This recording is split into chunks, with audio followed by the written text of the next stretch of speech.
Well, we all want our loved ones to live independently inside their home for as long as possible. However, falls are the leading cause of death and injury for Americans age 65 and older. And the Centers for Disease Control and Prevention reports 1 of every 4 senior citizens falls every year. However, an easy home assessment can help identify your loved one's fall risk and possibly add years to their independence. I don't see anything that's overly sticking out. Jeremy Greer chats with Mary DeLoach as he tours her apartment.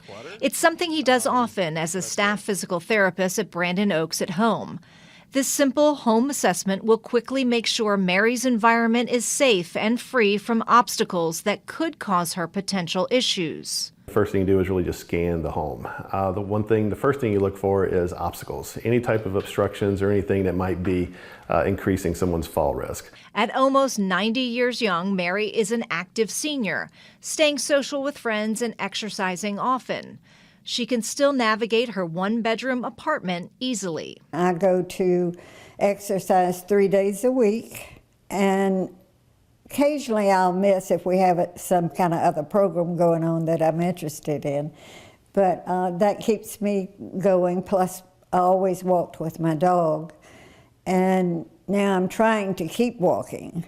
It's that activity that Jeremy says is key. As he walks through the apartment with her, he finds open areas free of clutter. Mary has just started using a cane but gets around with no issues.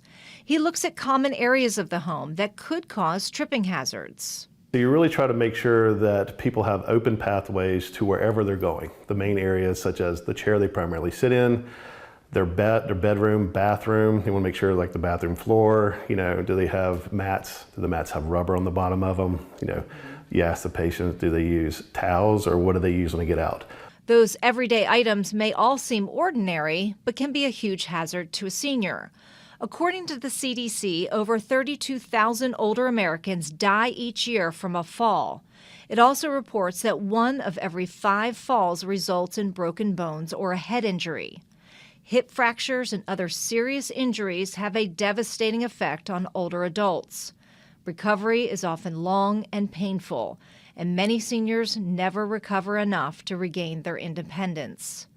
Jeremy says he can tell quickly if someone is at a high risk for a fall. Some people furniture walk or wall walk to where they're constantly touching objects.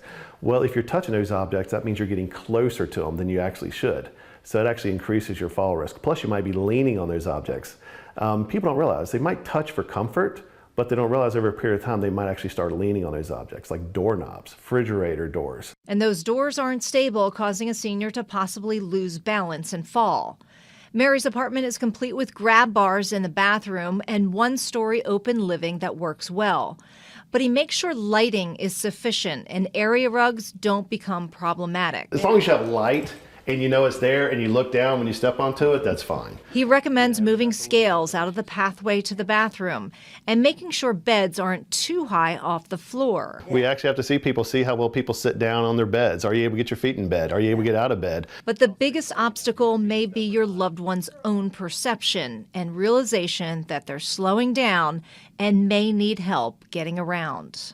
Be honest with yourself and with who you're talking to your family. You have to be. I mean, I think we fight getting older and, we don't want to be a burden and all that kind of stuff. You got to be honest. Well said, Chloe. I love that. Yeah, and Jeremy says pets can often be another issue. Pets curled up asleep next to the bed can be a tripping hazard when someone is trying to get up to go to the bathroom in the middle of the night. He says make sure that you have enough lamps, and lighting is so important. So, either those motion lights or the touch lamps that can turn on automatically if you get up at night. And if you think that your loved one could use a home assessment, that you can do one yourself, or you can work with a professional from a local hospital, clinic, or care center, and we have a link over on our website as well if you want to do it yourself. But do this, and one of the reasons why I wanted to do this story is that my mother fell, and that was really the beginning of the end. So you want to really do this and make sure that their home environment is safe. And don't wait to do it, because and maybe you should do one every year or so. I don't know what the recommendation is, but just check in, because their ability levels change. Yes, exactly. And for some people, they live far away. So if you need to, maybe you can get a professional to do it for you. Some good advice.